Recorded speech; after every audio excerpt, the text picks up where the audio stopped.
옆에 계시는 분과 사랑의 인사 나누시겠습니다.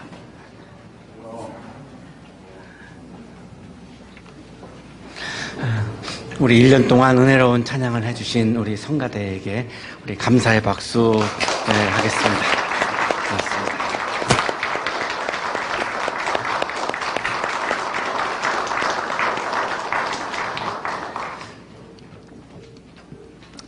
에릭 에릭슨은 1902년에 독일 프랑크푸르트에서 태어났습니다. 생부는 알 수가 없고요. 아주 어릴 때 가족을 버리고 이렇게 떠난 것 같습니다. 엄마는 덴마크인인데 그런데 유대인이었습니다. 그래서 이 어릴 때부터 내가 독일인인지 덴마크인인지 유대인인지 이런 그 정체성에 굉장한 혼란을 겪으면서 성장을 합니다. 오스트리아 빈에서 이렇게 미술을 좋아해서 그림을 그리는 그런 활동을 하다가 이 프로이드의 딸이죠, 안나 프로이드를 만나게 되고 그래서 그 영향을 받아서 정신분석학자가 되기로 그렇게 결심을 하고 이렇게 연구 활동을 합니다. 1970년도에 은퇴를 했는데요. 하버드 대학교에서 은퇴할 때까지 교수로 그렇게 재직을 했고 학위가 없었습니다. 학위가 없었는데도 하버드 대학교에서 그렇게 초청을 해서 교수 생활을 했습니다. 가장 대표적인 책이 유년기와 사회라고 하는 그런 책인데요. 유년기, 아동기, 이 어린이에 대해서 굉장히 에릭 에릭슨이 관심을 기울였습니다. 제7장에서 인간이 태어나서 죽을 때까지 8단계에 거치는 과정을 이론화했고 그 중에서 가장 주목했던 것이 어린 시절입니다. 이 어린 시절에 받은 경험이 평생 동안 그 사람의 삶을 결정하는 부분이 너무나 많다라고 하는 것을 발견했기 때문에 어린 시절에 부모로부터 굉장히 따뜻한 사랑을 많이 받은 사람들은 평생도록 따뜻한 사랑을 하면서 살게 되고 굉장히 그 폭력을 당한 어릴 때 부모로부터 폭력을 당한 경우에는 굉장히 그 증오와 미움이 그 마음에 차기 때문에 평생도록 그 증오와 미움을 가지고 산다는 거죠. 그래서 어릴 때에 우리가 어떤 것을 받느냐에 따라서 그것이 사회가 따뜻한 사회냐 차가운 사회냐 사회가 결정된다는 겁니다. 그래서 제목이 유년기와 사회라고 하는 제목을 그렇게 붙였던 것입니다. 제9장에 가서 히틀러의 어린 시절을 분석했습니다. 히틀러가 정말 세계대전을 일으키고 전 세계의 이 사회를 정말 그 끔찍한 사회로 만들어 버렸는데요. 그 원인도 분석을 해봤더니 히틀러의 어린 시절로부터 비롯됐다라고 그렇게 분석을 했습니다. 히틀러의 아버지는 직업이 없었습니다. 술을 마시고 가족들을 패는 것이 그런 일이었고요. 히틀러도 많이 맞으면서 자랐습니다. 이때부터 히틀러의 마음속에는 그런 미움, 증오, 살인의 충동 이런 것들이 싹틀 수밖에 없었던 거죠. 엄마는 반대로 굉장히 따뜻했습니다. 그래서 엄마의 사랑을 받은 이 사랑은 독일에 대한 사랑으로 그렇게 발전해 나갑니다. 독일을 사랑하는 것은 좋았는데 독일을 사랑한다면 다른 나라와 다른 민족도 사랑하는 것이 진정한 사랑인데 이것이 아빠로부터 받은 그런 증오, 미움 때문에 병적인 사랑이 되어버린 거죠. 그래서 독일만 사랑하니까 독일 외에는 다 증오와 미움의 관계로 갈 수밖에 없었던 것입니다. 인용하겠습니다. 히틀러의 어머니는 그의 아버지보다 23살이나 어렸다. 그 시대에 충실한 여성답게 그녀는 폭력을 휘두르는 남편을 적극적으로 옹호했다. 아버지는 술꾼의 폭군이었다.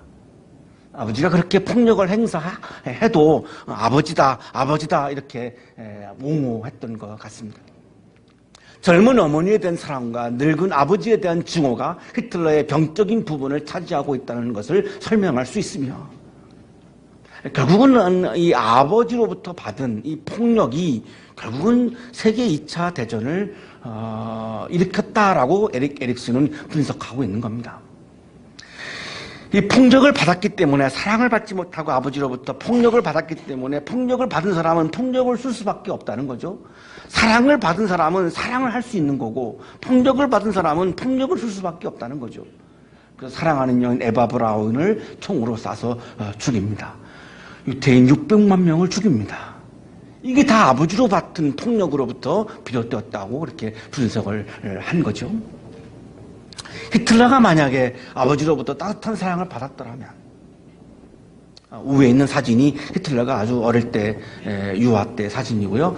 그 아래가 이제 유년기인데 놀랍게도 세계적인 철학자죠. 비트겐슈타인과 같은 아마 학급이었던 것 같은데요. 너무나 두 사람의 인생의 길은 너무나 달랐습니다. 무엇이 이것을 다르게 만들었는가? 아버지로부터 사랑을 받았는가? 아버지로부터 폭력을 받았는가? 이것이 이렇게 어마어마한 다른 결과를 빚어냈다는 것입니다. 에릭 에릭스의 주장을 요약하면 사랑을 받은 사람만이 사랑하며 살 수 있다는 것입니다. 한 해를 마무리하면서 우리가 돌아봐야 할 것 중에 하나가 우리는 한 해 동안 얼마나 많은 사랑을 하며 살아왔는가, 얼마나 많은 사랑을 실천하면서 살아왔는가. 이것이 왜 중요하냐면 내가 사랑을 해야 사랑을 받은 사람이 있고 사랑을 받은 사람은 많이 사랑을 할 수 있기 때문에, 그래야 사랑을 받는 사람들이 많아져야 훨씬 더 따뜻한 사회를 이루어갈 수 있기 때문이고, 따뜻한 교회를 이루어갈 수 있고, 따뜻한 가정, 따뜻한 사회를 만들어갈 수 있기 때문에, 내가 다른 사람을 사랑하는 것은 그 두 사람만의 관계가 아니라 우리 전체 사회를 결정짓는 것이기 때문에 우리가 한 해를 돌아보면서 반드시 짚어봐야 할 그런 부분인 것입니다. 오늘 성서일과는 예수님이 어린 시절에 하나님과 사람들로부터 많은 사랑을 받았다라고 하는 말씀입니다. 어떻게 예수님은 그렇게 모든 인류를 사랑할 수 있었을까? 어떻게 자기를 해치는 사람까지도 그렇게 용서하고 사랑할 수 있었을까? 우리가 계속 품게 되는 의문인데요. 사랑을 많이 받았기 때문에 예수님이 사랑할 수 있었지, 예수님도 사랑을 받지 못했다면 그렇게 사랑을 할 수 없었을 것이라고 하는 것이 에릭 에릭슨의 주장입니다. 예수님의 부모가 해마다 6월달에 예루살렘으로 갑니다. 지도를 보시면은 나사렛에서 예루살렘까지 이렇게 요단강을 따라서 이렇게 걸어가는 그런 그 강변을 따라서 걸어가는 그런 길인데요. 151km입니다. 하루에 8시간 걸으면은 한 5일 걸리는 그런 거리죠. 그래서 5일을 거쳐서 지금 요셉과 마리아가 지금 걸어서 예루살렘으로 가는 겁니다. 가는 이유는 유월절을 지키기 위해서입니다. 유월절은 이스라엘의 3대 절기 중에 하나인데, 왜 이 요셉과 마리아는 이 유월절기를 지키려고 하는 거죠? 율법에 이렇게 기록되어 있습니다. 모든 남자는 한 해에 3번 무교절, 이 무교절이 6월절입니다. 77절, 이 오순절입니다. 77절, 초막절, 이게 장막절입니다. 주 당신들의 하나님이 택하신 곳으로 가서 주님을 배워야 합니다. 유대인들의 사고는 예루살렘 성전에 가야 거기가 법궤가 있기 때문에 거기에 가야 내가 하나님을 만난다라고 하는 것이 이스라엘 사람들의 당시의 신앙입니다. 하나님을 만나려면 예루살렘 성전에 가야 합니다. 그래서 율법에 최소한 1년에 3번은 예루살렘 성전에 와서 하나님을 만나야 된다라고 이렇게 법으로 규정을 해 놓은 건데, 이 요셉과 마리아는 이 율법을 철저하게 지키고 있는 거죠. 그래서 율법과 절기를 철저하게 지키고 있습니다. 이것을 지키는 이유는 하나님을 사랑하기 때문입니다. 우리가 생각하는 것처럼 이게 그냥 의무감으로 억지로 이게 규칙이니까 그렇게 한 게 아니고, 하나님을 만날 수 있는 길은 예루살렘 성전에 가야 하는데 그것은 또 절기에 가야 하는 거죠. 그래서 율법과 절기를 철저히 지키고 있는 거죠. 하나님을 사랑하기 때문에, 하나님이 보고 싶어서. 예수님의 부모는 왜 그러면 하나님을 이렇게 사랑했을까요? 하나님이 나를 사랑한다라고 하는 믿음이 있었기 때문입니다. 하나님이 사랑이 있기에 내가 지금 살고 있고, 하나님의 사랑이 있기 때문에 내가 오늘도 숨쉬고 살고 있다라고 하는, 하나님의 사랑에 의해서 살고 있다라고 하는 것이 확실했던 거죠. 이것이 바로 요셉과 마리아의 하나님을 향한 믿음이었던 겁니다. 6월절 출애굽을 기념하는 축제인데요. 히브리어로 페사흐입니다. 이게 넘어가다라고 하는 뜻인데요. 죽음의 그림자가 이렇게 6월절 날 이렇게 넘어가죠. 이렇게 이스라엘을 집은 넘어가고 애굽의 집에만 그 죽음의 사자가 가서 장자들을 다 죽이는 그런 징벌을 하게 되는데 죽음이 넘어갔다. 이거를 기념하는 것이 바로 6월절입니다. 이때는 누룩 없는 그런 무교병을 먹기 때문에 무교절이라고도 그렇게 부르는데요. 예수님의 부모는 6월절을 기념하면서 나를 향한 죽음이 넘어갔다. 하나님이 나를 사랑하시기 때문에 그래서 이 6월절을 지키면서 그냥 의무감으로 지키는 것이 아니라 하나님의 사랑을 확신을 하는 그런 절기를 지켰던 것이죠. 예수님이 12살이 되었고 이때도 역시 이 요셉과 마리아는 6월절을 지키기 위해서 예루살렘으로 갑니다. 이 12살이라고 하는 것이 굉장히 하나의 중요한 키워드인데요. 유대인들은 남성의 경우 13살, 여성의 경우는 12살에 성인식을 합니다. 그러면 예수님은 아직 성인이 아닙니다. 그래서 소년예수라고 부르는 거죠. 에릭슨이 주목했던 유년기입니다. 유아인데라고 하는 거죠. 성인이 아직 아닙니다. 13살은 성인이고 12살은 유년기입니다. 남성의 성인식을 바르미츠바라고 그러는데요. 계약의 아들이라는 뜻입니다. 여성의 성인식은 바트 미츠바 이렇게 부르는데 계약의 딸이라고 하는 의미인데 여기서 말하는 계약은 하나님과 이스라엘 사이의 사랑의 계약, 사랑의 약속 그것을 의미하는 거죠. 하나님은 이스라엘을 사랑하고 이스라엘은 하나님을 사랑하고 이것을 시내산에서 계약을 맺습니다. 약속을 하죠. 이게 하나의 언약인데요. 이거를 확인하는 것이 성인식입니다. 그래서 성인이 된다라고 하는 의미는 이제 단독자로 내가 하나님의 율법을 지키고 율법을 지키지 못했을 때는 부모가 아니라 내가 책임을 진다. 이거를 의미하는 게 바로 성인의 의미입니다. 모르겠습니다. 우리나라에서 성인의 의미는 뭐 투표인가요? 잘 모르겠는데 유대인들의 성인의 의미는 이제 성인이 되고 나면 그동안 어릴 때부터 여기다가 말씀을 두르고 여기다가 이마에도 말씀을 두르고 계속 율법을 배우고 공부를 하는데 이제 성인이 되면 13살이 돼서 성인식이 끝나고 나면 이제는 그 율법을 내가 실천을 해야 되는 책임이 오고 그것이 또한 특권이라는 거죠. 왜냐하면 율법을 실천하면 거기에 하나님의 사랑이 반드시 따라온다라고 하는 게 이들의 믿음이기 때문에 이게 하나의 특권이기도 하고 또한 사랑이기도 하고 은혜이기도 하고 한 거지 이게 어떤 의무감으로 가는 것은 아니었습니다. 12살까지는 부모가 책임을 져야 됩니다. 아이가 율법을 지키지 못했을 때는 부모가 연대 책임을 지지만 13살 이후에는 이제는 본인이 책임을 집니다. 이거를 성인이라고 유대인들은 부르는 거죠. 성인식은 이렇게 진행됩니다. 이 성인을 맞이하는 아이가 토라를 회당에서 이렇게 읽습니다. 13살 이상이 토라를 회당에서 읽는 자격이 주어집니다. 유대인들은 이렇게 회당에서 회중 앞에서 율법을 읽는 것을 굉장한 축복이라고 그렇게 생각을 합니다. 우리나라 일반 교회에서는 장로님들만 이렇게 여기 올라오셔서 말씀을 읽지만 우리 교회는 모두 원하시는 분들은 모두가 다 읽으시죠. 왜냐하면 축복은 다 함께 우리가 공유해야 되니까 저는 우리 교회가 맞다고 보는데요. 이 성인식을 맞이하는 아이가 이제 회당에 이렇게 올라와가지고 여기서 이렇게 토라를 이렇게 읽습니다. 그러면 이제 읽자마자 부모가 이제 화답을 하죠. 이 아이에 대한 책임을 면하게 해주신 하나님께 영광을. 이제는 이 아이가 율법을 지키지 못하는 것에 대해서는 부모의 책임이 아니고 이제는 본인의 책임입니다. 이런 이제 고백을 부모가 합니다. 그러고 나면은 드라샤라 그래가지고 그날 읽은 본문을 가지고 이 아이가 설교를 합니다. 제가 하는 설교 같은 설교인지는 잘 모르겠습니다. 어쨌든 그 말씀을 가지고 해석도 하고 고백도 하는 드라샤 이렇게 어떤 설교에 비슷한 건데 이런 걸 합니다. 물론 이제 납비들이 그거를 도와주죠. 혼자서 처음에 하기는 너무나 어려우니까 이제 같이 이렇게 도와주고 아마 이제 글도 고쳐주고 아마 그런 과정은 있는 것 같습니다. 끝나고 나면은 다 같이 이제 스우단 미츠바라 그래가지고 아주 축제의 이제 축제의 시간을 이렇게 벌입니다.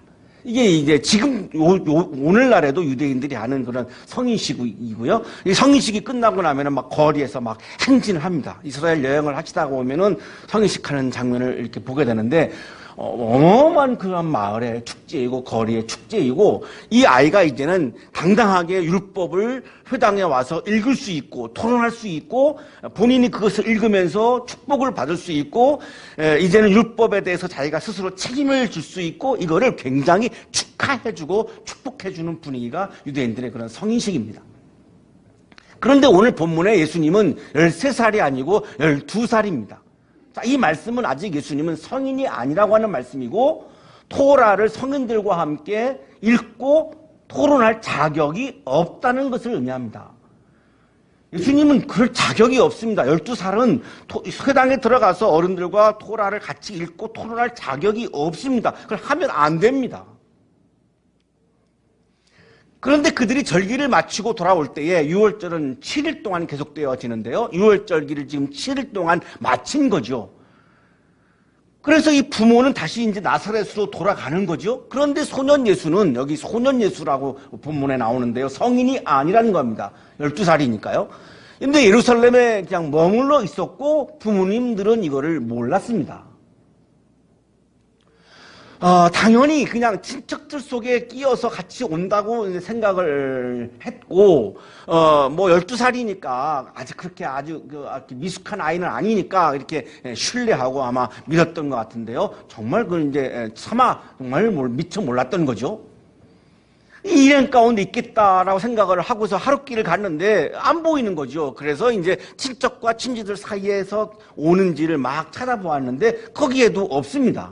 그래서 다시 이제 이 부모가 예루살렘으로 돌아가서 예루살렘에서 이제 찾는데 이제 사흘 뒤에야 성전에서 예수님을 만난 거죠. 이 소년 예수가 이 선생들, 랍비들이죠. 이 선생, 율법학자들, 이들 가운데 앉아서 그들의 말을 듣기도 하고 그들에게 질문도 하고 토론을 하고 있는 겁니다. 그럴 자격이 없는데 아직 12살이기 때문에. 그런데 그 주변에 있는 율법학자들이 소년 예수의 말을 듣고 막 경탄을 하는 겁니다. 알프레도 듀러라고 하는 사람이 그린 지금 학자들 사이에 그리스도라고 하는 그림인데요. 지금 경탄하는 모습으로 보이진 않죠. 왜냐하면 이 경탄하기 전 모습을 그린 건데 율법학자들이 굉장히 아주 시니컬하게 지금 소년 예수를 지금 보면서 트집을 잡으려고 이렇게 하다가 이야기를 들으면서 정말 감탄을 할 수밖에 없는 그런 상황을 지금 그리고 있습니다.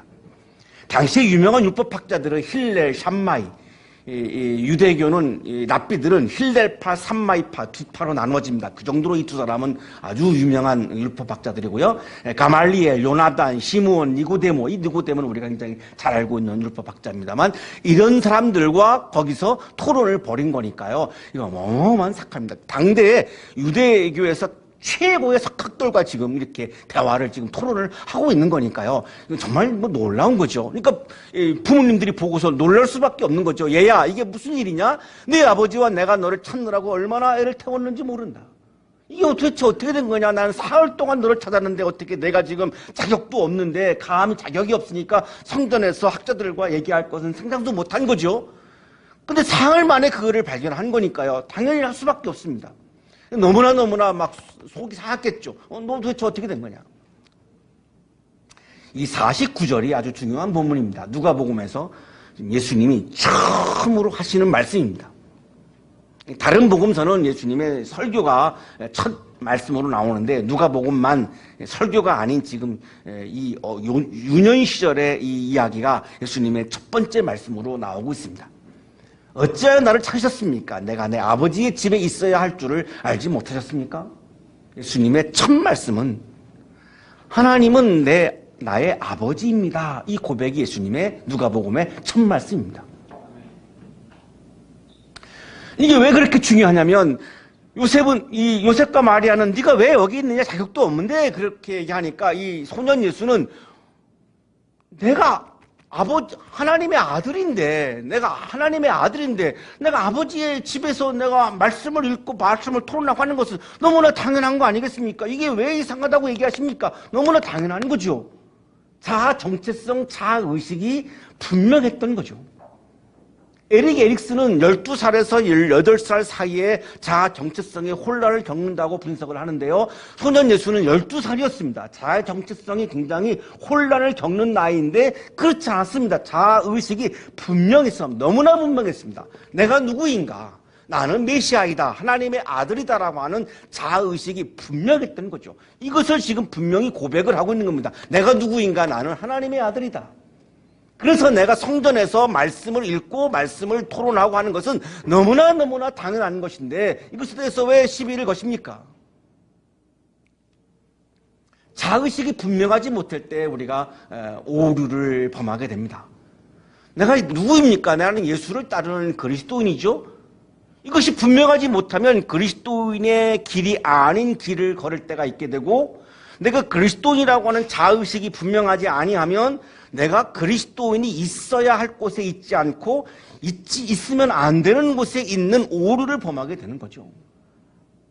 똑같습니다. 내가 부모라고 하는 자의식, 남편이라고 하는 자의식, 내가 어떤 직장에서 내가 어떤 직책을 맡고 있는 자의식, 이것이 분명하지 아니하면 오류를 범할 수밖에 없습니다. 우리들의 인생에서 굉장히 중요한 것 중에 하나가 자아 정체성, 자의식입니다. 이게 흐려지거나 이것이 혼란이 오면 내 삶이 다 헝클어질 수밖에 없습니다. 소년 예수는 12살 나이여서 그럴 자격이 없는데도 하나님의 아들이라고 하는 자의식이 분명했기 때문에 법적으로는 자격이 없지만 자기의 정체성으로는 이것을 당연히 마땅히 내가 이것을 해야 하는 거기 때문에 당당하게 이거를 하고 있고 당당하게 이거를 지금 밝히고 있는 거고 내가 있어야 할 곳은 아버지의 집인 성전입니다. 내가 해야 하는 일은 말씀을 읽는 겁니다. 내가 해야 하는 일은 말씀을 토론하는 겁니다. 왜? 나는 하나님의 아들이거든요. 이걸 지금 당당하게 자기의 정체성을 자기의 의식을 분명하게 이야기하고 있는 거죠. 그래서 있어야 할 곳에 있는 거고 해야 할 말을 하고 있는 거고 마땅히 해야 할 일을 지금 정확하게 하고 있는 걸 우리에게 보여주고 있는 거죠. 예수님은 아버지를 사랑했습니다. 그래서 아버지의 집에 있는 것이 좋았던 거죠. 아버지를 내가 너무나 사랑하니까 아버지의 집에 있는 게 너무나 좋은 거죠. 그런데 그 부모는 예수의 자의식에 대한 이 말씀을 그 의미가 무엇인지를 깨닫지 못했습니다. 우리도 살면서 한 해를 돌아보면 나의 자의식을 깨닫지 못할 때가 있죠. 내가 걸어야 할 길을 내가 잃어버릴 때가 있습니다. 내가 있어야 할 자리를 깨닫지 못할 때도 있습니다. 이런 것들이 나의 삶에 불행을 가져다 주게 되고 나의 삶을 흐트리게 되게 되고 정돈되지 않은 삶을 살아가게 되죠. 자, 예수님은 부모님과 함께 이제 나사렛으로 돌아옵니다. 하나님의 아들인데 하나님의 아들이지만 동시에 또 요셉과 마리아의 아들임이 또 분명하죠. 그래서 나사렛으로 돌아오는 거죠. 이것도 요셉과 마리아의 아들이라고 하는 자의식이 분명했기 때문에 다시 나사렛으로 돌아옵니다. 그리고 부모에게 순종합니다. 하나님에게 순종했던 것처럼 예수는 부모에게도 순종합니다. 이것이 왜냐하면 내가 자녀, 요셉과 마리아의 자녀라고 하는 자의식에서 나온 그런 에너지이죠. 예수님의 어머니는 이 모든 일을 마음에 간직했습니다.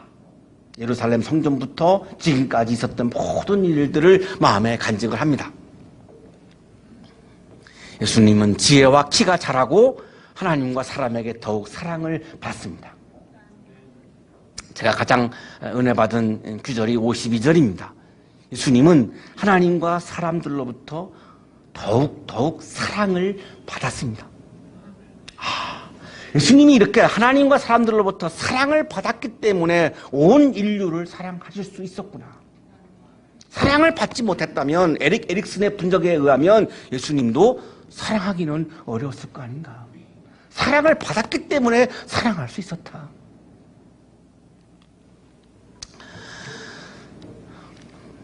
나태주님의 시 선물입니다. 하늘 아래 내가 받은 가장 커다란 선물은 오늘입니다. 오늘 받은 선물 가운데서도 가장 아름다운 선물은 당신입니다.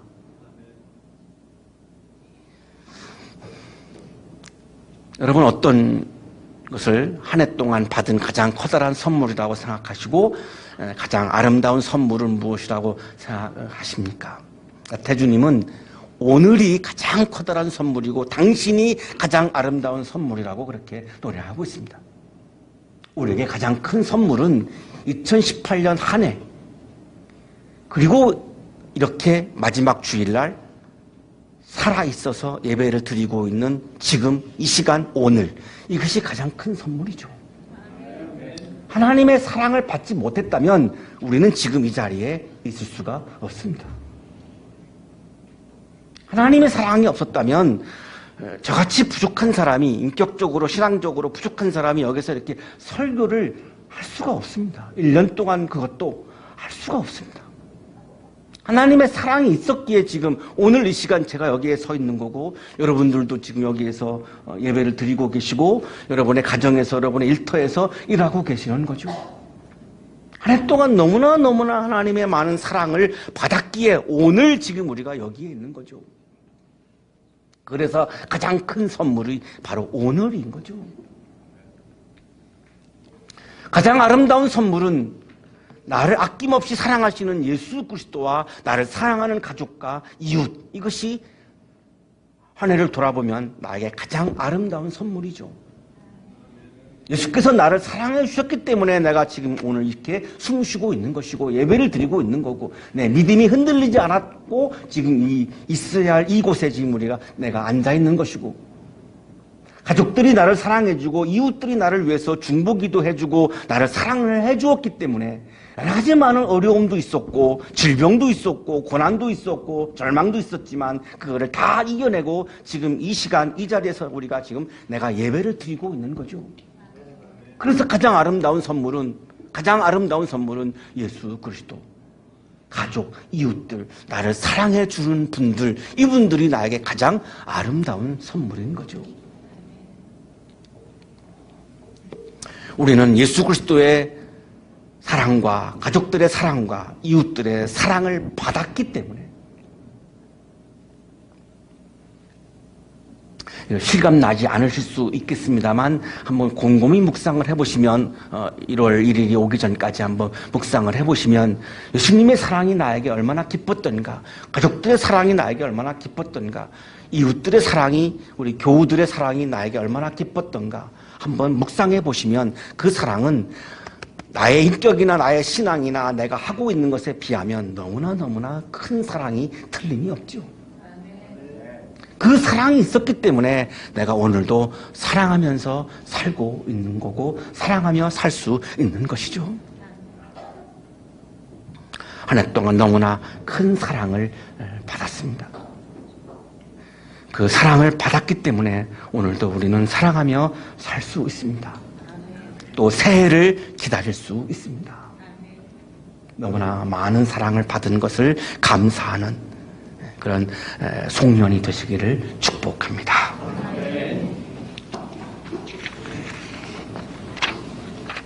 거룩하신 주님, 한 해 동안 너무나 큰 사랑을 주셔서 감사합니다. 가족들과 또한 이웃들과 교우들로부터 받은 사랑도 너무나 크기에 주님께 감사드립니다.